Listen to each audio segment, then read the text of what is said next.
retournons au château pour rencontrer Mohamed Hamami. Lorsque nous arrivons, un jeune homme est en train de franchir les grilles. L'école de Monsieur Hamami, c'est bien ici? Je sais pas. J'en sais rien, moi je suis juste venu voir mon petit frère ici.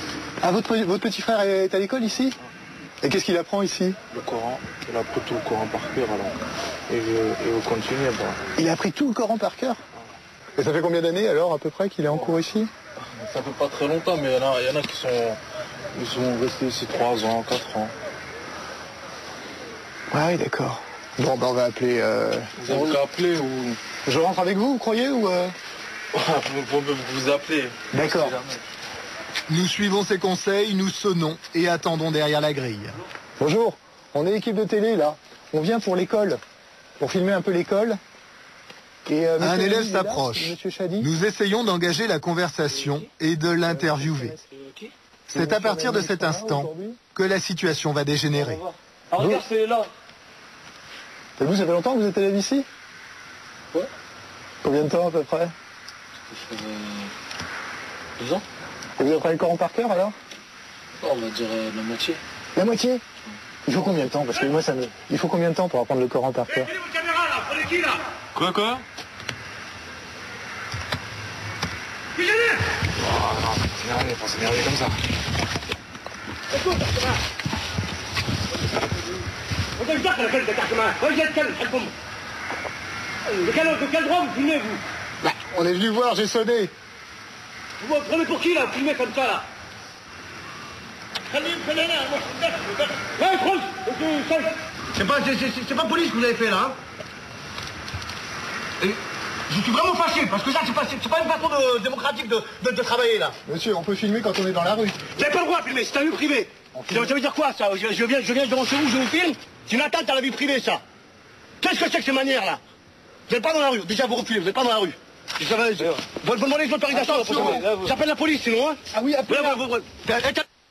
Autorisation avant, on sonne à la porte. Monsieur, est-ce qu'on a le droit de filmer? J'ai sonné à la porte. Qu'est-ce que c'est cette manière-là? Vous êtes qui, vous? Vous êtes qui pour filmer? On est une télé. Et alors, vous êtes l'équipe de télé? Et alors? On est une équipe de Vous télé. on prévient avant, et alors, pourquoi vous venez comme J'ai ça? appelé Monsieur Hamami plusieurs fois. Et alors? On n'était pas là pour vous recevoir. J'ai appelé On plusieurs n'accepte fois. pas de vous recevoir. Bah, si vous ne m'acceptez pas, là j'ai le droit de filmer. Vous n'avez pas le droit de filmer. Je vous appelle. Vous n'avez pas le droit de filmer, je vous dis. Je vais la casser. Vous n'avez pas le droit de filmer. Si vous la cassez, vous allez avoir des problèmes avec la justice. C'est pas grave, on aura des problèmes. Mais je veux pas voir vous dégager. On s'en va. Mais qu'est-ce que vous prenez pour qui, là? Qu'est-ce que c'est? Sous le choc, la caméra s'éteint. Le groupe d'hommes se jette sur nous et vole la caméra. L'attaque a été très violente. Jérôme, notre ingénieur du son, gît dans le fossé. Il est blessé. Il a son coup de pied visage, elle très violent. L'un des agresseurs lui a asséné un coup de pied en plein visage. Pas mal dans le dos. D'accord. En fait, ils l'ont joué de coup dans le fossé, quoi. Ici, c'est tout. D'accord. Est-ce que vous avez mal dans le dos? Non. Vous avez réglé à bouger vos jambes, là? Jérôme souffre de multiples fractures au visage. Les pompiers l'évacuent vers les urgences de l'hôpital de Melun. Nous avons alerté les gendarmes. Les agresseurs se sont repliés dans le château avec la caméra qu'ils ont volée. Nous continuons de filmer avec un caméscope de secours. Soudain, des hommes sortent du château. Nous réussissons à identifier 4 de nos agresseurs. Les gendarmes les arrêtent aussitôt. Ils sont immédiatement emmenés pour être placés en garde à vue. Parmi eux, Mohamed Hamami, le président de Foi et Pratique, mis en examen pour vol avec violence en réunion. Son fils, Morsen Hamami, trésorier adjoint du conseil régional du culte musulman, mis en examen pour vol avec violence en réunion. Aujourd'hui, les 2 hommes sont placés sous contrôle judiciaire. Le père a dû payer une caution de 13 000 € pour pouvoir rester en liberté provisoire.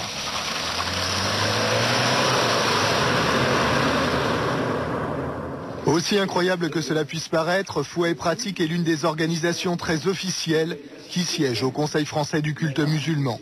Le fameux CFCM créé l'année dernière par Nicolas Sarkozy dans un but bien précis.